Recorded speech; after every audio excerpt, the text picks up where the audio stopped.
제가 2023년 정신여고를 한 문장으로 정리를 한다면 암기의 배신입니다.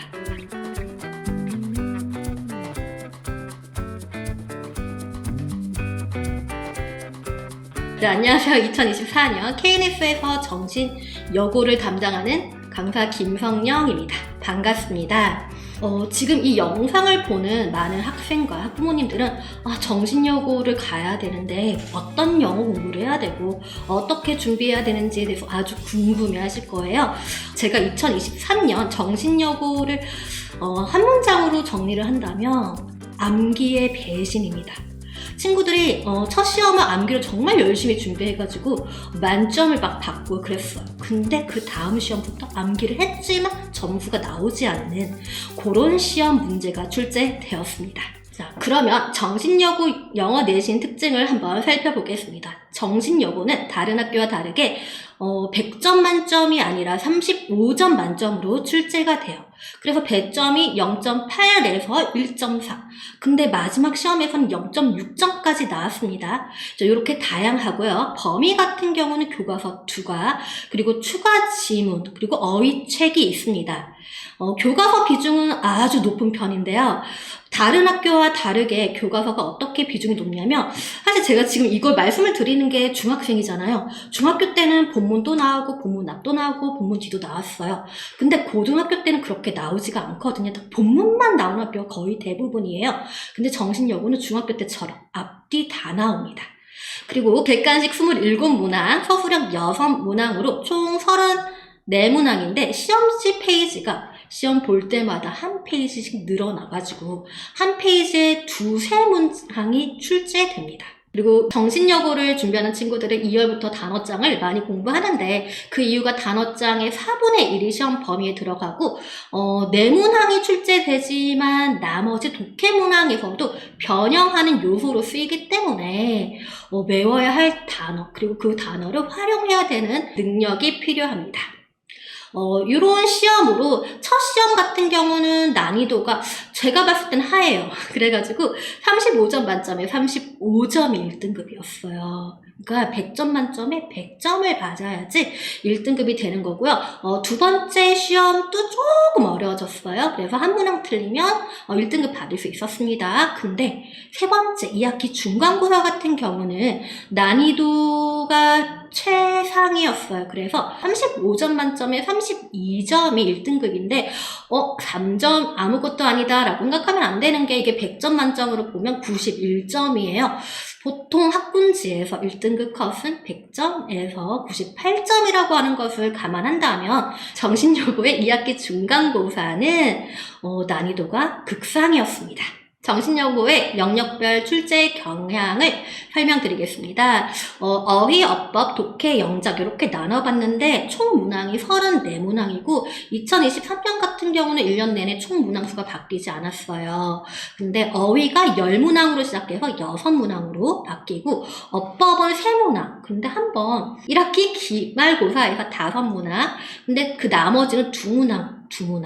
여기서 많은 친구들이 지금 오해를 하고 있어요. 정신여고는 여고니까 어법이 엄청 나올 거야. 나는 그렇게 들어서 방학 동안 어법만 공부해야지 라는 친구들이 생각보다 많은데 어법의 문제가 아니라 밑에 보시면 독해 있죠. 독해가 15문항에서 20문항으로 바뀌어요. 정신여고는 2023년 출제 경향은 독해와 어휘 위주의 시험이었다라고 말씀을 드릴 수 있어요. 그리고 영작 같은 경우는 첫 시험을 보고 나면 우리 친구들이 이렇게 말을 해요. 달달 외우지 않겠다. 왜냐하면 서술형으로 영작이 나오긴 하는데 단어를 주어줘요. 그러니까 여기에 대해서는 뒤에서 다시 보여드리겠습니다. 그리고 세 번째 포인트가 정말 중요한데 답이 2개의 문항이 3개에서 4개의 문항으로 출제가 되는데 이 문항 때문에 우리 친구들이 시간을 많이 쓰게 돼요. 그래서 시험지를 끝까지 보지 못하고 답지를 제출하게 됩니다. 먼저 어휘 부분을 보겠습니다. 여기에 보이는 3번 문항은 정신여고의 대표 문항이고, 그리고 친구들이 가장 시간을 많이 쓰는 부분이기도 합니다. 빨간색 부분은 답인데 사실 우리 친구들은 descend란 단어는 알아요. 그러면 descendant는 거기에 파생어로 후손이란 뜻이거든요. 그래서 단어장에 나오는 파생어를 다 습득하고 이해해야 되고요. 그리고 새로운 문장에서 알맞게 넣을 수 있어야 됩니다. 두 번째 정신여고의 대표 문항입니다. 이번 기말고사에 14번으로 출제되었는데 교과서 본문에 출제된 문항입니다. 고등학교는 중학교랑 다르게 영영풀이 프린트를 주지 않아요. 그렇기 때문에 우리 친구들이 단어의 영영풀이를 읽고 이해해서 연결하는 능력이 필요하고요. 그리고 옆에 보시면 예문이 나왔죠. 그러니까 이 단어가 어떻게 문장에서 쓰이는지를 알아야 합니다. 그리고 마지막 기말 어휘 문제를 보여드릴게요. 요거는 0.6점짜리예요. 근데 요거를 맞았으면 1등급, 요거 틀렸으면 2등급이 되는 문항이었어요. 우리가 mean이라고 하는 단어를 친구들이 의미하다라고 잘 알고 있어요. 그리고 두 번째로 비열한이란 뜻을 알고 있는데 여기서 보시면 means가 수단으로 나왔죠. 그래서 이 단어의 다양한 쓰임을 알고 그리고 그것을 새로운 문장에 넣을 수 있어야 됩니다. 다음은 독해 영역을 보여드리겠습니다. 독해 같은 경우는 위에 써있는 주제, 내용일지, 제목, 순서, 문장 넣기, 추론 이런 유형은 다 출제가 되는 거기 때문에 우리 친구들이 그렇게 새롭지 않을 것 같아요. 그러면 정신요구는 어떻게 독해 문제를 어렵게 내는지 우리 친구들이 당황하게 하는지에 대해서 보여드릴게요. 여기 나오는 문제는 1학기 기말고사에 등장했던 문제인데 지문 보이죠? 요건 모의고사 지문이었어요. 근데 요거 열심히 외워가지고 친구들이 안 읽어도 돼요. 그런데 보기가 1번에서 5번까지를 보면 새로운 지문입니다. 그리고 우리 친구들이 이 앞에 내용을 정확하게 숙지하고 거기에 나오는 부분적인 내용을 새로운 지문에 시간을 많이 쓰지 않고 적용할 수 있어야 되는 문제인데 이 문제는 시험지 한 페이지 중에 반을 차지해요. 근데 이런 게 두세 문제가 출제됩니다. 다음에 또 새로운 독해 유형을 보여드릴게요. 2학기 중간고사 독해 문제인데 이 문제는 우리 선배들이 많이 어려워했던 문제라고 해볼게요. 왜냐면 제가 봤을 때 이거는 최상위권 친구들한테 난이도 하. 근데 중위권 친구들한테는 너무 당황스러워서 처음에 읽고 이게 뭐지? 이렇게 하는 문제. 그 다음에 하위권 친구들은 그냥 버리는 문제였을 거예요. 이 문제 같은 경우는 교과서에 나오지 않습니다. 근데 수능처럼 교과서 주제랑 관련된 문제를 만들어 가지고 출제를 하는 거예요. 제가 이렇게 표시를 해놨죠. 이게 힌트가 되는 거거든요. 그러면 순서 할만하지 않아요? 라고 할 수 있는데 우리 수능 유형으로 공부했던 친구들은 순서가 A, B, C 3개밖에 안 들어가요. 근데 여기 A, B, C, D 밑에 E까지 5개가 들어가죠. 읽고 생각하고 논리적으로 연결시켜야 되는 부분이 많습니다. 그러면 정신여고 어법 문제에 대해서 출제 경향을 설명을 드릴게요. 왼쪽 같은 경우는 정신여고가 전통적으로 매해마다 내는 문제예요. 근데 서술형 6번이라고 적혀있죠. 이 문항은 사실은 2023년에 한 번 출제되었습니다. 그리고 오른쪽을 보시면 2학기 중간 어법 문제인데 이때 우리 친구들이 가정법을 배웠어요. 그런데 새로운 지문으로 처음 보는 지문으로 문법 사항이 들어가가지고 어렵게 나왔지만 문장만 그쵸? 어법이 들어간 문장만 정확하게 보고 판단을 할 수 있으면 그렇게 어려운 문제는 아니었어요. 하지만 내가 중학교 때 달달 외워가지고 그냥 외운 대로 푼 친구들은 요런 유형이 너무 힘들어요. 하지만 요런 유형 계속 나와요. 왜 그러냐면 챗 GPT가 등장을 했잖아요. 그래가지고 거기다가 챗 GPT 명령어에다가 가정법이 들어간 문단을 하나 만들어줘. 스토리를 만들어줘. 몇 학년에 맞게 만들어줘 하면 이렇게 만들어줘요. 그래서 우리 친구들이 변형된 문제를 많이 만나게 됩니다. 정신여고의 서술형 문항에 대해서 설명드릴게요. 정신여고의 서술형 문항은 여기 나온 것처럼 해석을 주고 그리고 거기에 맞는 단어를 줘요. 그러면 우리 친구들이 시험을 풀면서 뭐 시제를 바꾸거나 그쵸? 아니면 ing, pp 이런 거 정확하게 써가지고 영작을 하면 됩니다. 그래서 왼쪽 부분이 잘 나오는 유형이고 자, 오른쪽 부분이 나오기 시작했는데 오른쪽 부분 같은 경우는 이미 문제가 있어요. 그쵸? 우리가 열심히 외웠을 거예요. attribute to 같은 경우는 너무 중요한 구문이기 때문에 우리 친구들이 열심히 외웠어요. 근데 그대로 나오지 않는 거죠. 여기 문제를 보시면 구조를 참고하여 우리말 나를 영어로 옮기시오 해가지고 위에 나왔던 구조에 맞게 아래에 바꿔야 돼요. 근데 어법이 확실하지 않고 구문이 잘 안 되는 친구들은 이게 attribute to만 보이고 나머지 as long as 부사절, 그 다음에 we use them부터 시작하는 주절이 보이지 않아서 절 3개를 잘 못 쓰는 거죠.